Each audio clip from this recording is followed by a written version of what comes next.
Bạn này liền đua lớn đó bớt lên.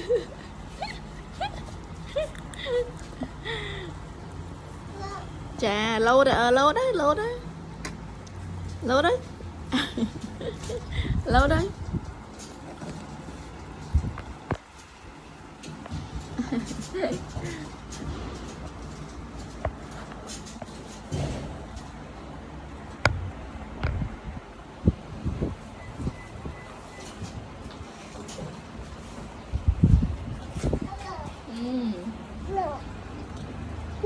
Lâu ta lốt ạ, lốt ạ.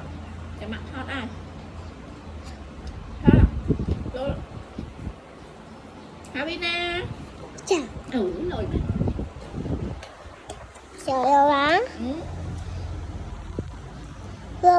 lâu đó ta lốt mặt hot ai mặt cam ai ta lốt ạ, mặt cam ai lốt ạ. Havina chà nổi mẹ. Havina chà ôi lôi mẹ. Tao lốt ạ, cái mặt thọt ai mặt thọt ta, mặt thọt ai. Havina. Havina mặt thọt tá này, mặt thọt ai. Chà lốt đó, mặt thọt ai, mặt thọt ai. Havina chà lôi mẹ. Sợ.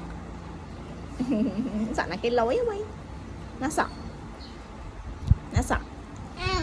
Ao rồi ao hẹp tiệt là ao chỗ lên mới là ao nó ngủ ao là cái lối nó vay ao nó Leo à, bên Leo ấy, bên vẽ Leo ấy.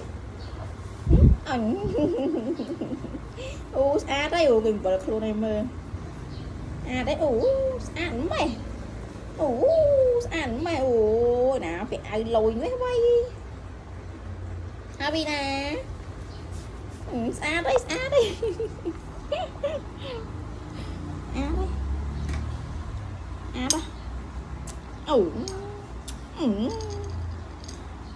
Mày bị bi môi ăn bơ camera hơn nè.